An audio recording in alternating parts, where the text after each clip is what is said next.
Assalamualaikum warahmatullahi wabarakatuh.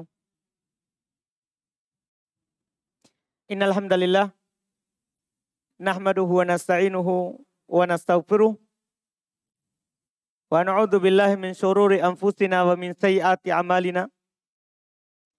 May yahdihillahu fala mudhillalah wa may yudlil fala hadiyalah. Asyhadu an la ilaha illallah wahdahu la syarikalah wa asyhadu anna Muhammadan abduhu wa rasuluh.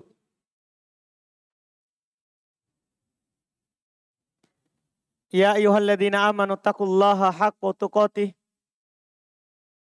wa la tamutunna illa wa antum muslimun. Ya ayuhan nasu taqu rabbakumul ladzi khalaqakum min nafsin wahidah wa khalaqa minha zawjaha wa batha minhuma rijalan katsiran wa nisaa wa taqullaha alladzi tasaaluna bihi wal arham innallaha kana 'alaikum raqiba. Amma ba'd fa inna asdaqal hadithi kitabullah wa khairul hadi nabiyina Muhammadin sallallahu alaihi wa ala alihi wasallam. Wa syarrul umuri muhdatsatuha fa inna kulla muhdatsatin bid'ah wa kulla bid'atin dhalalah wa kulla dhalalatin finnar. Al-ikhwan wal akhwat rahimani wa rahimakumullah. Alhamdulillah, kita di siang hari ini kembali melanjutkan fikih Asmaul Husna yang dikumpulkan oleh Syekh Abdul Razzaq bin Muhsin rahimahullahu ta'ala di kitab yang beliau beri judul dengan Fiqhu al-Asma'i al-Husna. Fikih dari nama-nama Allah Subhanahu wa ta'ala yang sempurna. Di hari ini kita masuk ke nama yang 30 yang beliau sebutkan, yaitu Al-Fattah. Nama Al-Fattah. Nama ini adalah nama yang sempurna, yang berada di puncak keindahan, sebagaimana kaidah dari seluruh nama dari nama Allah Subhanahu wa ta'ala. Karena Allah Subhanahu wa ta'ala itu adalah Rabb yang maha sempurna. Maka namanya adalah berada di atas puncak kesempurnaan. Tidak sama dengan nama makhluk, sesuai dengan kekurangan yang ada pada mereka. Tidak serupa dengan apapun yang ada di langit ataupun di bumi. Nama ini Al-Fattahu hanya disebutkan satu kali di dalam Al-Quran. Dalam bentuk nama. Disebutkan satu kali di dalam Al-Quran. Di dalam bentuk nama. Yaitu dengan lafaz Al-Fattah. Di surat Saba ayat 26. Disebutkan dalam surat Saba ayat 26.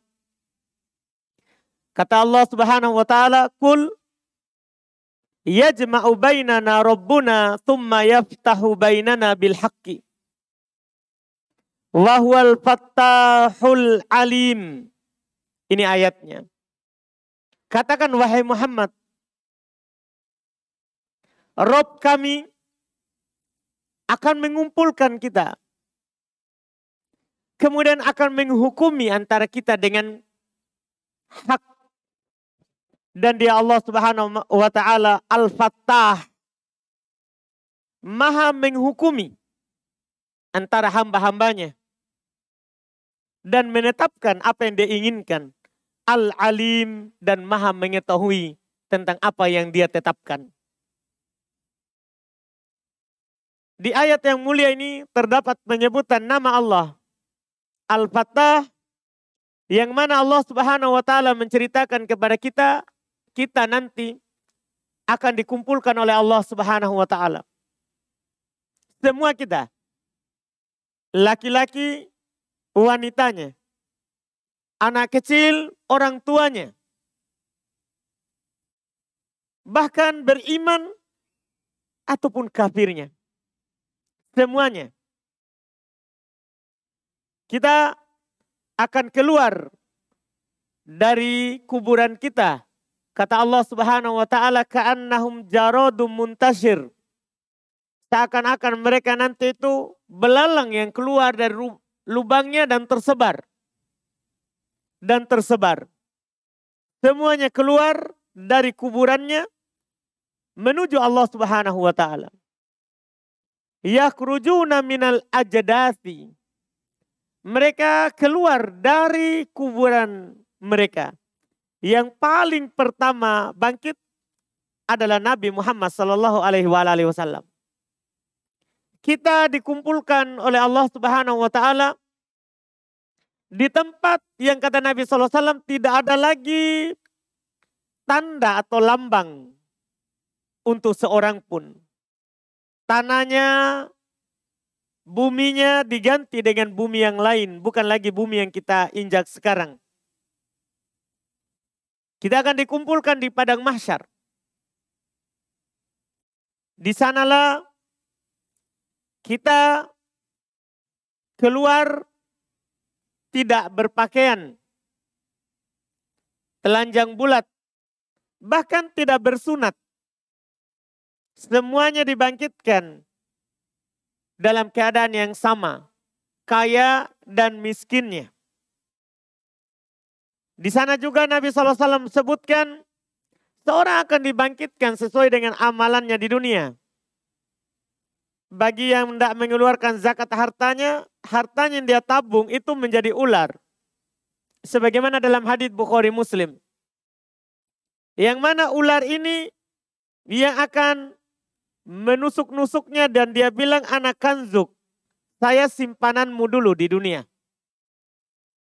Bagi yang punya kendak hewan, punya kambing atau sapi atau onta, dia tidak keluarkan zakatnya, ini dia akan bangkit juga dan akan menanduk-nanduknya dan menginjaknya dengan kukunya, dengan kakinya.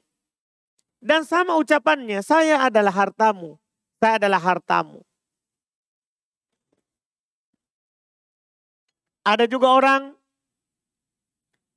dibangkitkan, dikumpulkan oleh Allah Subhanahu wa taala dalam keadaan, kata Nabi SAW, tuwiqo alaihi sab'arodin. Dipikulkan di atas pundaknya 7 lapis tanah. Karena dia pernah merubah manarul ard, batasan tanah. Sudah ada batasannya, tapi dia geser. Dia akan dipikulkan 7 kali lipat ke bawah. Itu kehinaan bagi orang yang melakukannya. Ada juga orang datang di hari kiamat sibuk melayani orang yang pernah dia zalimi. Dia pernah memukul si fulan, pernah mengambil harta si fulan. Ini orang-orang ini datang menagih. Kalau ada kebaikannya akan diberikan kepada orang itu. Kalau tidak ada maka akan diberikan kesalahan orang itu kepada dia. Sampai tidak ada lagi yang dia punya kecuali dosa. Kecuali catatan keburukan. Ada juga orang, dia tidak punya kezaliman terhadap orang lain. Dia zalim terhadap dirinya. Ini akan berkeringat sesuai dengan kadar amalannya. Sesuai dengan kadar perbuatan dosanya. Tapi juga ada orang yang dirahmati oleh Allah di sana. Tidak semuanya sengsara. Ada yang dinaungi oleh Allah Subhanahu wa taala. Ada orang pemimpin dinaungi karena adil dalam kepemimpinannya.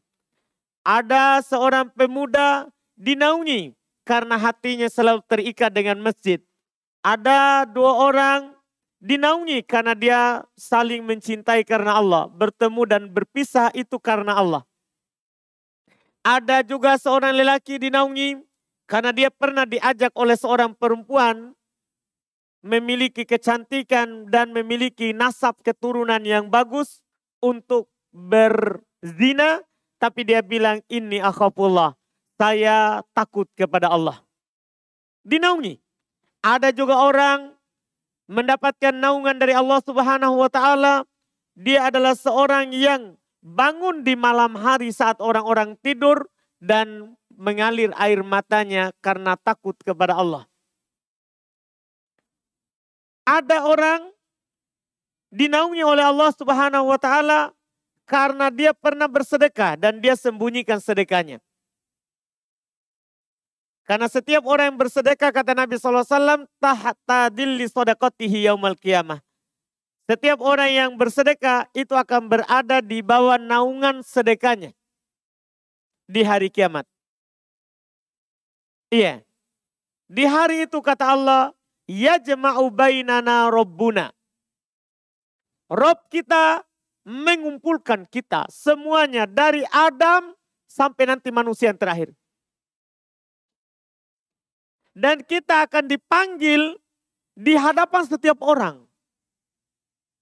Masing-masing kita dipanggil untuk mempertanggungjawabkan amalannya. Sampai ada kata Nabi SAW dalam hadits yang terkenal dengan hadits bitokoh. Hadits catatan amalan kecil. Kata Nabi SAW, dia dipanggil ala ru'usil kholaik. Dia dipanggil di atas hadapan seluruh makhluk. Semuanya dipanggil. Di hadapan seluruh makhluk. Diperlihatkan amalan buruknya. Itu kata Nabi SAW, dia punya amalan buruk 99 lembar. Satu lembarnya kata Nabi SAW, maddal basar. Sejauh mata memandang. Sejauh mata memandang amalan buruknya. Setiap satu lembar. Dan ini 99 lembar. Ditanya oleh Allah Subhanahu wa taala di hadapan seluruh makhluk, seluruh manusia. Ditanya, "Atankiru min hadza syai'a?" Apakah kamu mengingkari ini? Ada sesuatu yang salah dengan catatan ini? Ditanya. Dia bilang tidak.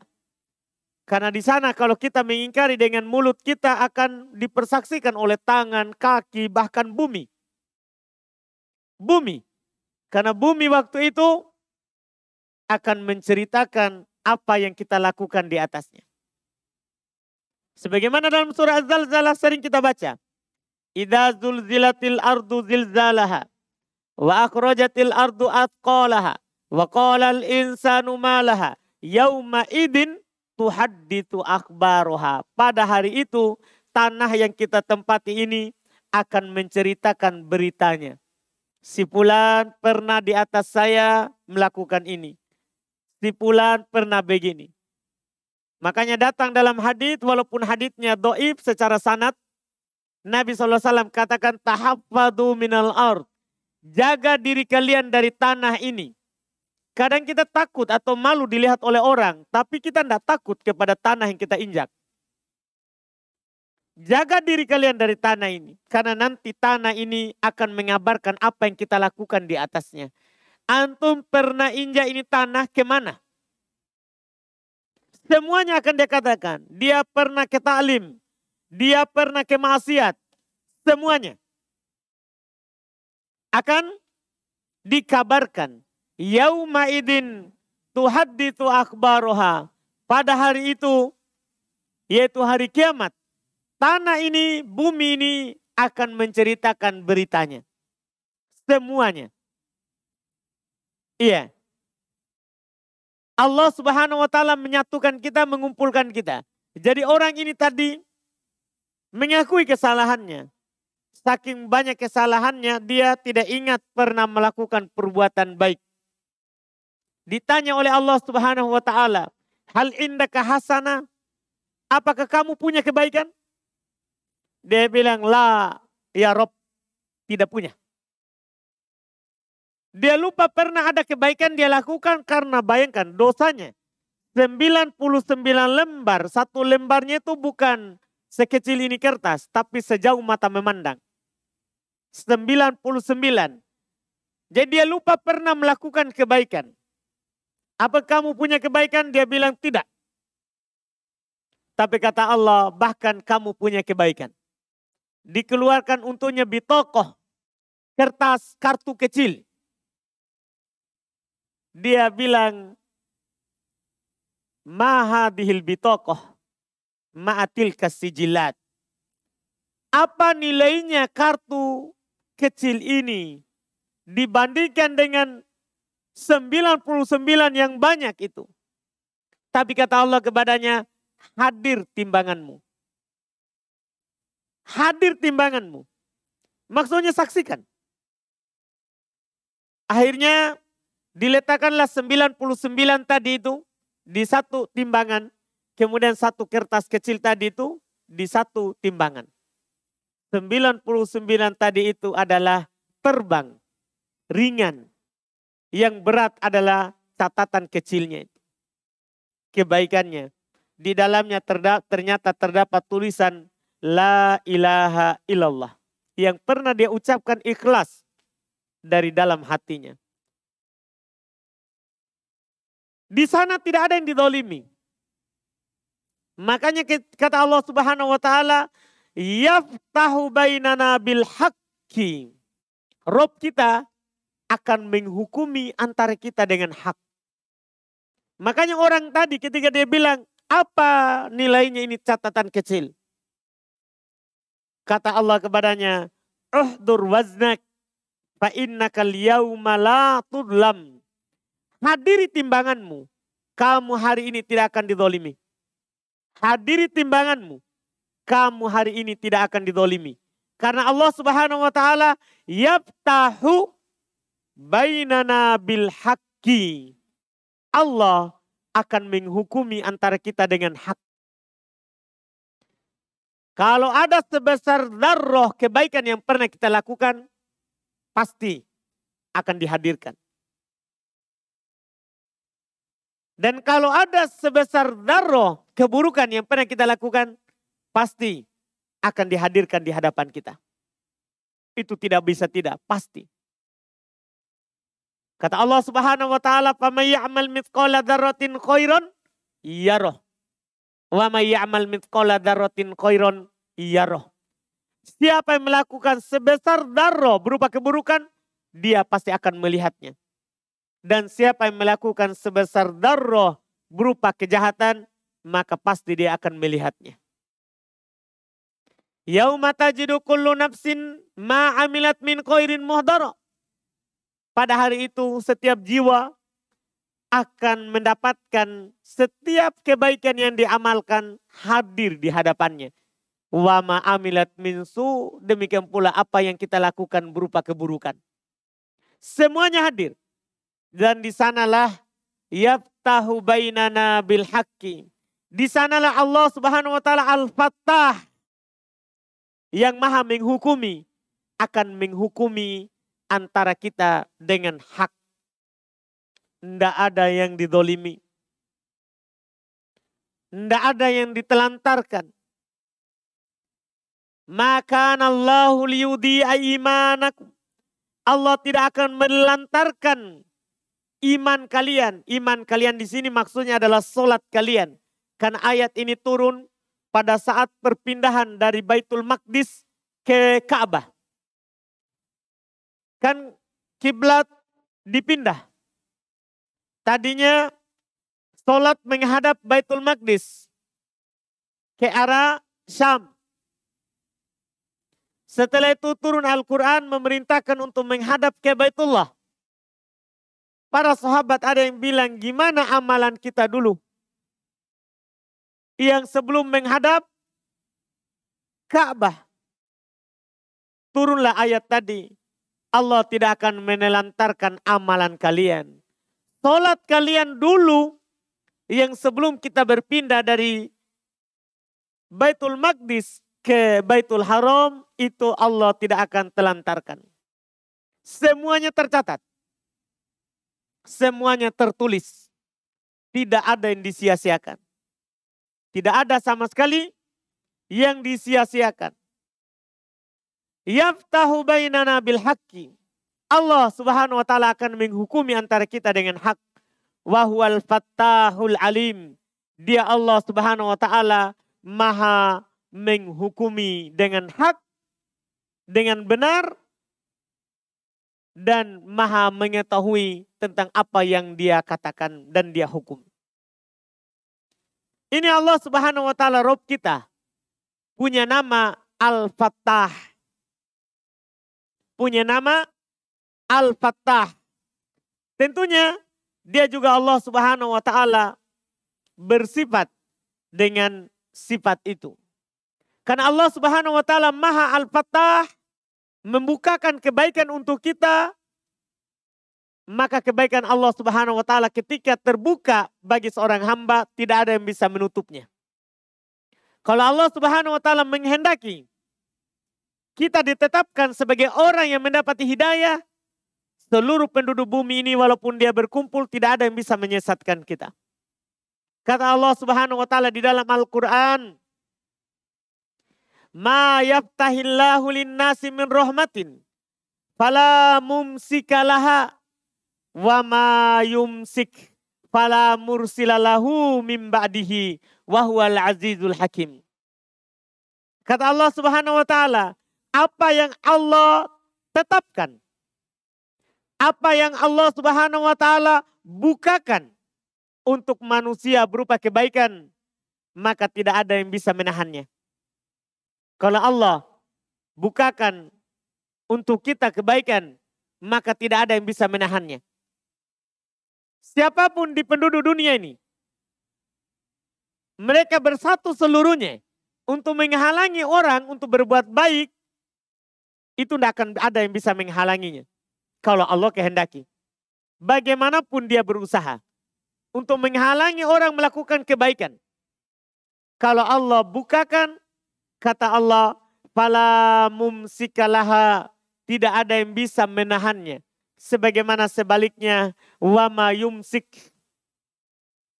Dan apa yang Allah Subhanahu wa taala tahan, tidak bukakan, maka fala mursilalahu min ba'di, tidak ada satupun yang bisa melepasnya, membukanya setelahnya. Maka antum melihat nama ini berarti akan memunculkan kesyukuran bagi kita ketika kita mendapatkan kebaikan. Karena itu adalah ketetapan yang diinginkan oleh Allah untuk kita. Sebagaimana juga lawannya, nama ini kalau kita pahami dengan baik, maka akan memunculkan kesabaran bagi orang yang belum dibukakan untuknya kebaikan. Karena Allah semuanya yang membukanya, yang menetapkannya. Ketika kita tidak diberi, maka kita akan bersabar. Dan ketika kita diberi, kita akan bersyukur. Karena semuanya di tangan Allah Subhanahu wa taala Al-Fattah, yang maha menetapkan segalanya. Yang maha menghukumi apapun yang terjadi di tengah hambanya. Di tengah hambanya. Allah yang membukakan kebaikan untuk orang-orang yang taat.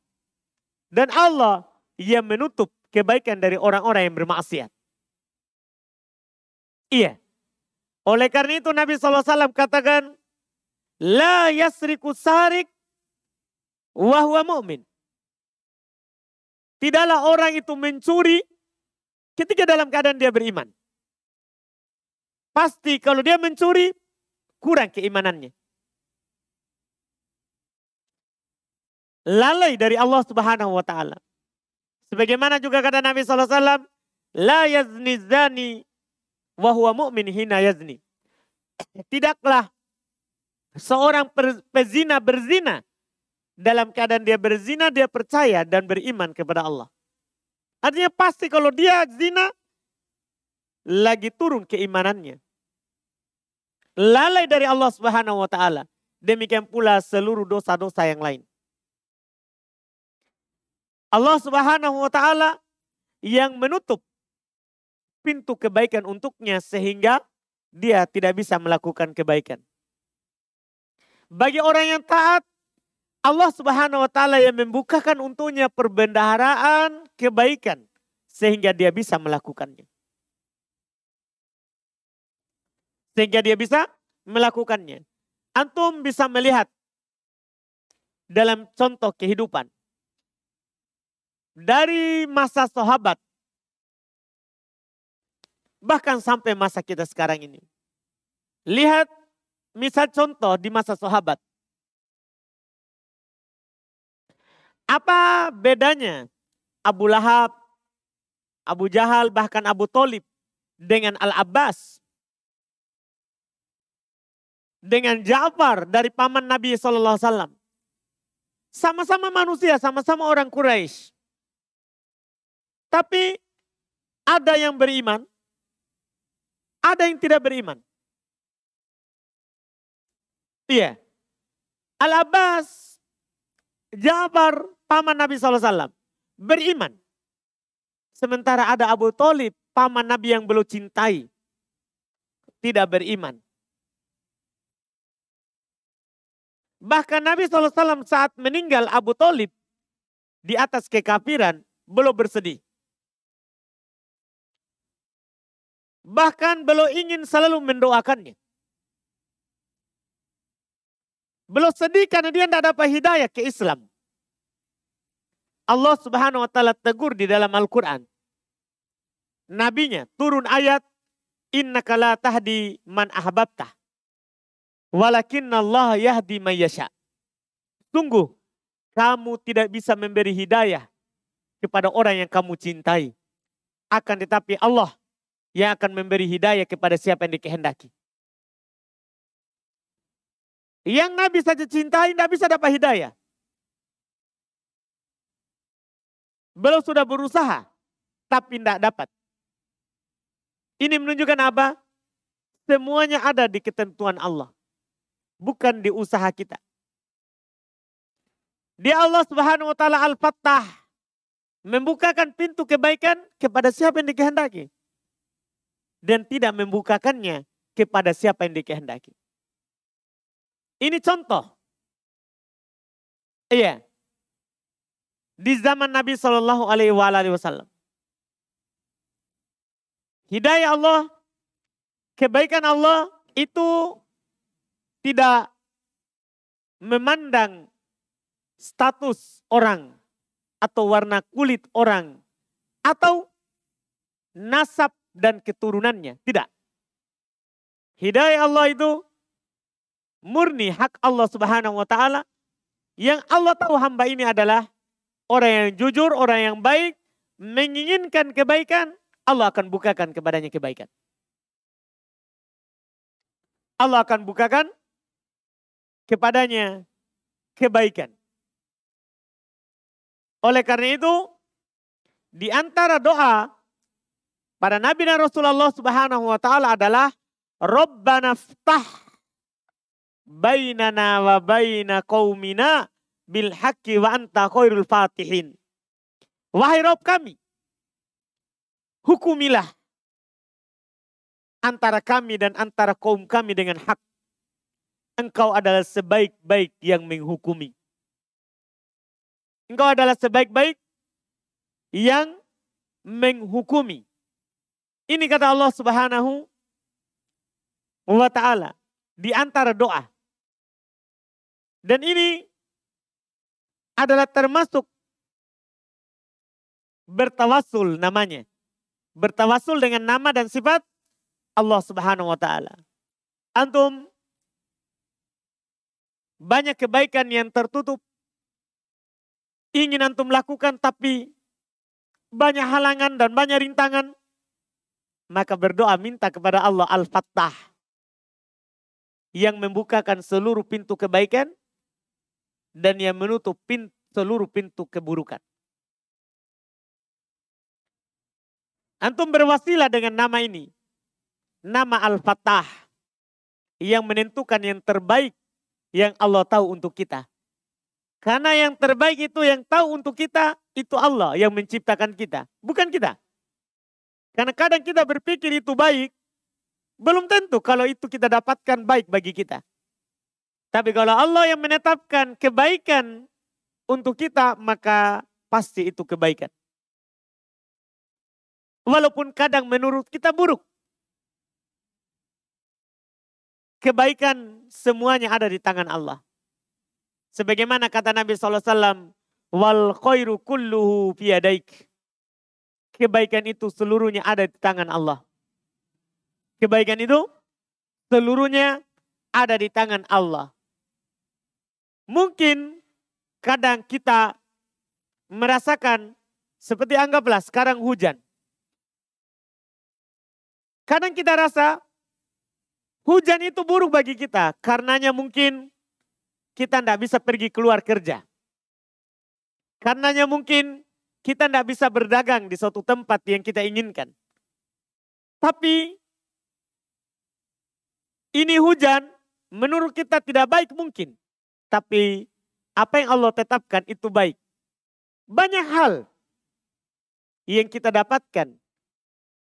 Bisa saja kalau kita keluar itu akan buruk bagi kita. Tapi karena kita tidak keluar disebabkan oleh hujan misalnya, itu baik untuk kita. Itu kan sudah ditulis untuk kita bahkan sebelum bumi dan langit ini dicipta oleh Allah Subhanahu wa Ta'ala. Iya, sebelum langit dan bumi dicipta oleh Allah Subhanahu wa Ta'ala. Semuanya kita sandarkan kepada Allah, ini baik. Ini baik. Oleh karena itu, banyak doa terkait dengan hal yang Allah Subhanahu wa Ta'ala tetapkan, itu adalah meminta kebaikan dari apa yang Allah tetapkan. Anggaplah hujan. Apa doa kita ketika turun hujan? Hah? Allahumma thayyiban nafi'a. Ya Allah, turunkanlah kepada kami hujan yang baik. Hujan yang bermanfaat. Ini ajaran Nabi SAW. Ini menunjukkan bahwa hujan itu baik. Walaupun kadang sebagian orang merasakan keburukan dari adanya hujan. Tapi sebenarnya itu adalah kebaikan. Kita masuk masjid. Apa doa kita? Kalau masuk masjid. Yang disunahkan oleh Nabi kita Muhammad SAW untuk kita baca. Kita baca apa? Allahumma ftah. Pakai kata fathah. Yang mana nama Allah Al-Fattah. Allahumma ftah li abwaba rahmatik. Ya Allah, bukakanlah untukku pintu rahmatmu. Pintu rahmatmu. Sebagian orang kalau kita lihat, ada mengatakan, kenapa si fulan kerjanya cuman masuk masjid, keluar masjid. Iya. Jarang saya lihat dia serius kerja. Kerjanya taklim, pulang taklim, kerja sedikit, kalau ada taklim, tutup lagi kerjanya. Ini dia tidak tahu. Orang masuk masjid, pergi taklim, itu pintu rahmat terbuka. Bahkan dengan sebab itu, rezeki itu melimpah. Ada di zaman Nabi SAW. Seorang lelaki keluhkan saudaranya. Dia bekerja. Saudaranya hanya datangi majelis Nabi, pulang. Dia keluhkan kepada Nabi SAW. Ini tidak kerja. Dia cuma pergi majelis, pulang. Sementara saya kerja. Kata Nabi SAW, apa jawaban beliau? La'allaka turzaku bih. Bisa saja kamu itu berrezeki karena dia ada pergi. Karena orang pergi belajar, pergi masuk masjid, itu akan mendapatkan limpahan rahmat Allah. Dan kebaikan apa yang lebih besar daripada rahmat Allah. Makanya kalau masuk masjid, doanya itu. Untuk apa? Mengingatkan kita masuk masjid, itu kebaikan yang Allah bukakan untuk kita. Makanya bacanya, Allahumma ftah li abwaba rahmatik. Ya Allah, bukakanlah untukku pintu rahmatmu. Pintu kebaikanmu. Iya. Kalau keluar kita baca apa? Allahumma inni as'aluka min fadlik. Ya Allah, saya minta keutamaanmu. Saya minta kepadamu keutamaan darimu. Semua ini adalah menunjukkan bahwa dan mengisyaratkan bahwa kita di kehidupan dunia ini butuh kebaikan Allah. Butuh ketetapan dari Allah Subhanahu wa taala yang baik untuk kita. Dan semua ketetapan Allah itu baik. Karena kebaikan seluruhnya ada di tangan Allah Subhanahu wa taala. Ada di tangan Allah Subhanahu wa taala. Iya. Ini nama Allah Subhanahu wa taala yang Syekh Abdul Razak rahimahullahu taala sebut di poin ke-30. Nama yang ke-30 dari nama Allah Subhanahu wa taala. Dari nama Allah Subhanahu wa taala. Iya. Dan maknanya tadi kita sudah dapatkan, dia bermakna alladzi yahkumu baina ibadihi bima syaa wa yaqdi fihim bima yurid wa yamunnu ala may yasha'u minhum bima syaa. Dialah yang menghukumi antara hambanya apa yang dia inginkan. Dialah yang menetapkan kepada hambanya apa yang dia inginkan. Dialah yang memberikan kebaikan kepada hambanya apa yang dia inginkan. Wala radda li hukmihi, tentunya tidak ada yang bisa menolak ketentuan Allah. Tidak ada yang bisa menolak ketentuan Allah Subhanahu wa taala. Ini nama Al-Fattah.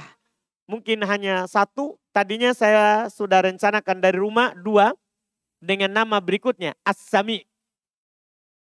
Cuman sepertinya tidak cukup. Kalau ada pertanyaan boleh kita ajukan saja pertanyaan, insya Allah. Adapun nama berikutnya yang ke-31 As-Sami kita akhirkan di pertemuan yang akan datang, insya Allah ta'ala.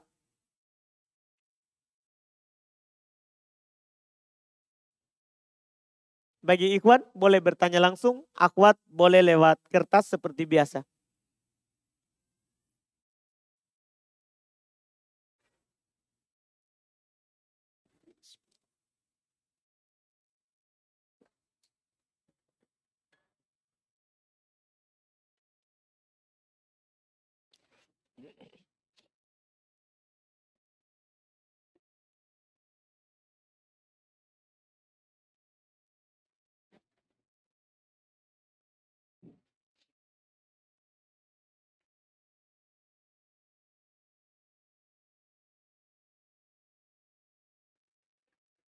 Tidak ada ya?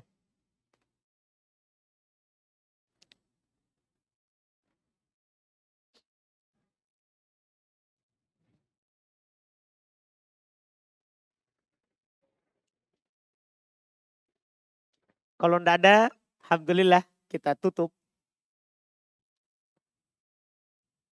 Kita Pak Suryadi, tidak ada masalah. Alhamdulillah.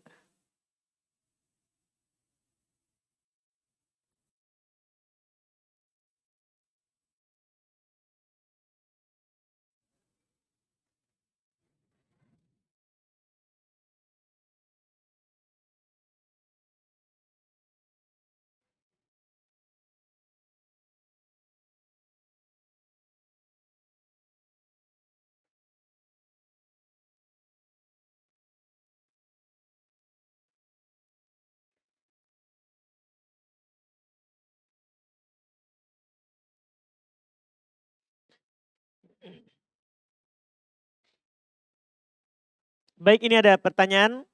Apakah boleh menggunakan skincare perawatan kulit dengan produk yang mengandung sesuatu yang haram? Misalnya ini saya enggak. Oh, ini dia bilang placenta babi. Ada namanya ini tapi tertulis dalam kurung placenta babi. Enggak boleh. secara khusus untuk babi. Babi berdasarkan penelitian dari para ulama kita, dia tidak berubah dengan istihalah. Memang boleh kita pakai untuk alat kecantikan atau yang lainnya dari selain babi bahannya. Karena dia bisa berubah dengan istihalah, bisa berubah dengan proses. Misalnya cacing tanah, asalnya tidak boleh dimakan karena itu menjijikan. Tapi kalau diubah menjadi kapsul, diolah, itu jadi halal. Jadi halal. Demikian pula yang lain. Adapun babi, berdasarkan penelitian, dia tidak mati virusnya. Dia tidak mati virusnya dengan proses apapun. Pemanasan, pendinginan, semuanya tidak. Itu berdasarkan penelitian. Yang meneliti, ulama hanya mengambil penelitian juga dari orang kafir. Mereka yang meneliti bahwa memang babi itu dia tidak mati virusnya atau bakterinya atau hal lain. Makanya tidak heran kita di dalam Al-Quran disebutkan pengharuman babi zatnya. Zatnya babi, ainnya, badannya, semua yang ada padanya haram. Haram. Jadi kalau ada dari perawatan kecantikan yang mengandung ini, diharamkan untuk dipakai. Diharamkan untuk dipakai. Kita cari yang lain, ya masih banyak di sana yang halal untuk kita pakai. Iya. Tapi jangan sampai di antara kita ada yang bilang, tapi bagus Ustaz hasilnya. Ketahuilah, semua yang haram tidak ada bagusnya. Karena kaidah dalam syariat, syariat tidak akan pernah melarang dari sesuatu, kecuali pasti mudorotnya murni atau mudorotnya lebih besar daripada kebaikannya. Mungkin kita lihat bagus wajah kita, kulit kita halus, misalnya pas dipakai, ketahuilah, pasti ada keburukannya jangka panjang. Karena syariat tidak pernah melarang kecuali keburukannya murni. Atau keburukannya lebih besar daripada kebaikannya. Iya, masih banyak yang lain. Walaupun mungkin tidak terlalu nampak dengan cepat. Tapi kalau halal itu lebih bagus dan lebih utama. Wallahualam.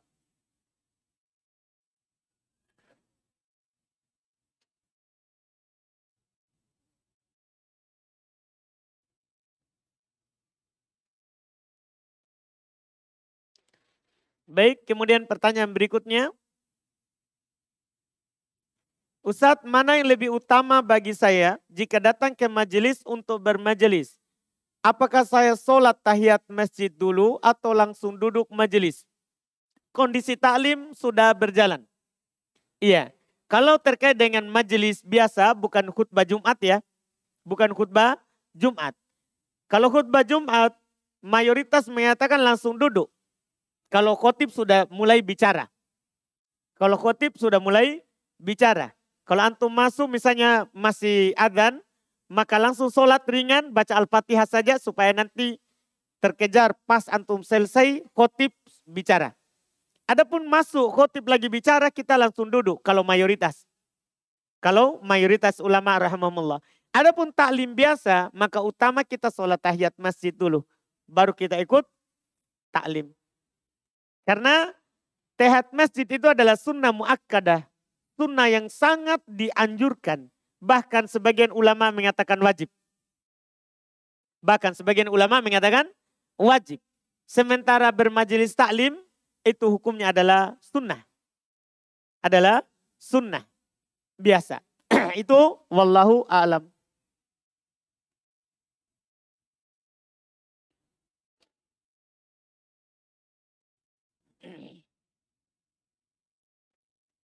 Bolehkah kita menanam di tanah orang tanpa sepengetahuan orangnya? Itu yang punya tanah, tidak boleh. Tidak boleh. Kalau kita sudah terlanjur tanam tanpa izinnya, maka hasilnya itu semua punya yang punya tanah. Semua yang punya hasilnya, itu semua yang punya tanah. Iya. Tidak boleh kita makan kecuali sekadar secara uruf. Boleh dimakan oleh orang yang kelola. Iya. Adapun hasilnya kalau kita jual, maka punyanya yang punya tanah.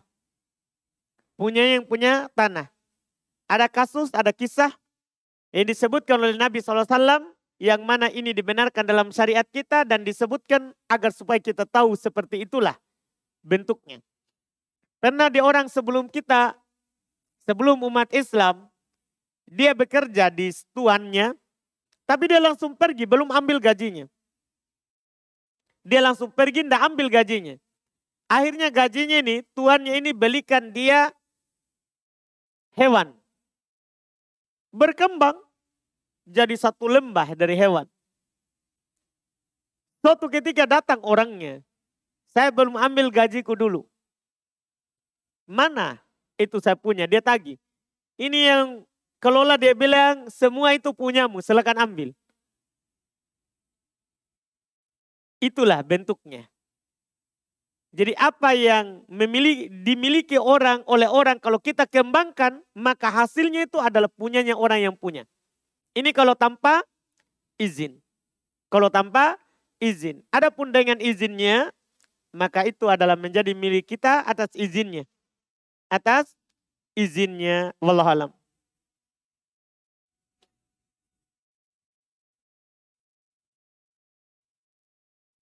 Apa kemudian pertanyaan berikutnya, apa hukum meninggalkan sesuatu yang wajib dalam sholat? Berdosa tapi tidak batal sholatnya. Hukumnya berdosa, sholatnya tetap sah. Contoh misalnya dia tinggalkan tahiyat awal. Tahiyat awal hukumnya adalah wajib. Tahiyat awal hukumnya adalah wajib. Maka kalau ada orang tahiyat sholat langsung berdiri di rakaat kedua, tidak tasyahud awal, sah sholatnya. Sah sholatnya. Dan dia berdosa. Cuman bisa diganti ini kalau dia lupa. Kalau dia lupa diganti dengan sujud sahwi. 2 kali sebelum salam atau 2 kali sujud setelah salam. Itu dilakukan untuk menggantinya. Untuk menggantinya. Adapun sholatnya tidak batal. Tetap sah. Itu kalau wajib. Dalam sholat yang ditinggalkan. Apakah anak hasil perzinahan dapat membuat orang tuanya mendapat pahala jariah terkhusus ayahnya? Iya. Kan dia bilang waladun soleh. Yadu'ulah. Anak soleh yang mendoakannya. Di sini kan tidak dibilang anak soleh ini dia dapatkan bagaimana. Walaupun dosa ayahnya dosa. Berdosa ayahnya karena dia melakukan zina. Tapi kan tidak didapatkan oleh anak. Karena anak ini keluar sama semuanya di atas fitrah. Dan umum. Anak hasil zina ataupun bukan, kalau dia soleh, maka akan sampai ke orang tuanya doanya. Doanya. Itu wallahualam karena hadisnya umum. Tidak ada yang mengkhususkan. Tidak ada yang mengkhususkan.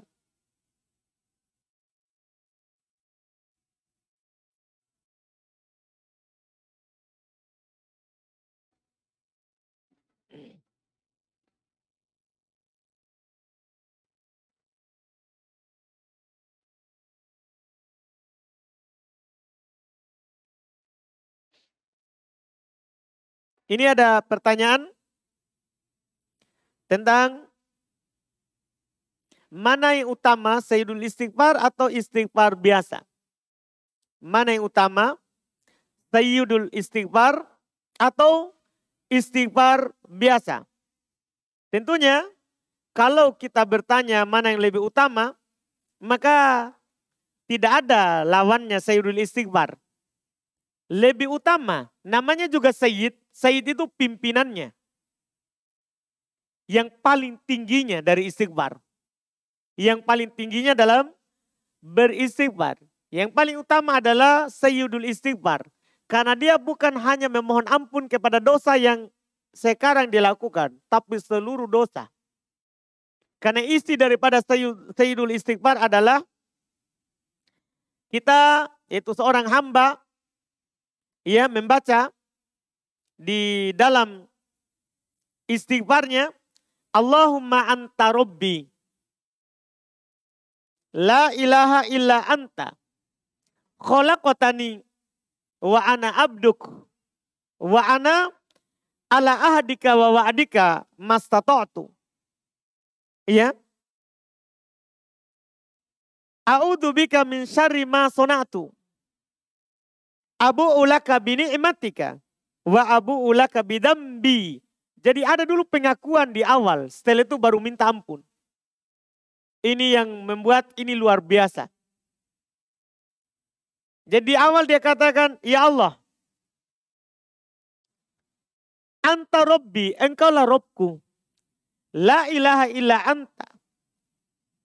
Tidak ada sembahan berhak disembah kecuali engkau. Ini utamanya ini Sayyidul Istighfar. Karena ada dulu pengakuan.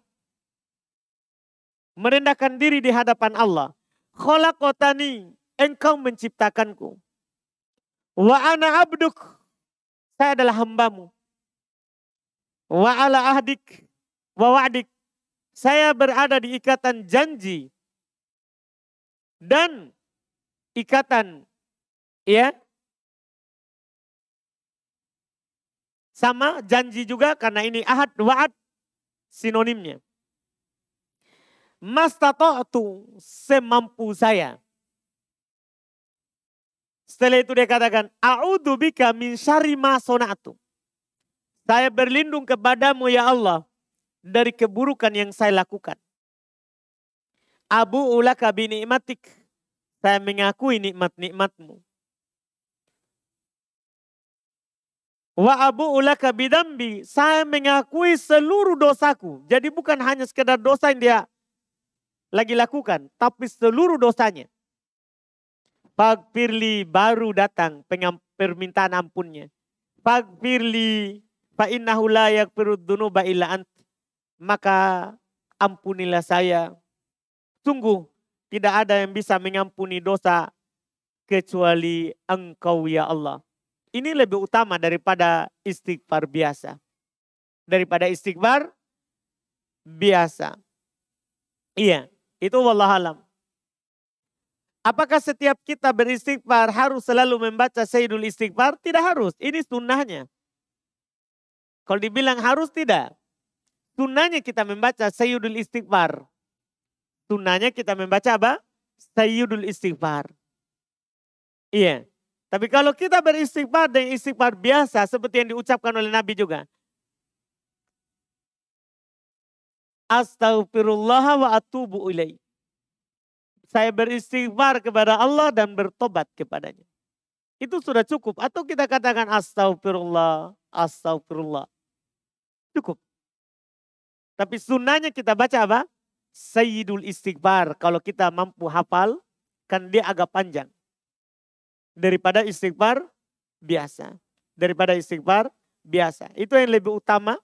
Wallahu a'lam.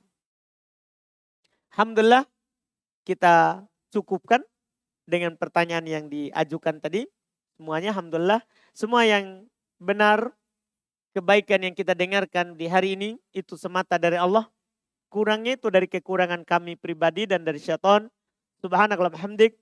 Asyhadu an la ilaha illa anta astaghfiruka wa atubu ilaik. Assalamualaikum warahmatullahi wabarakatuh. Allahumma shalli.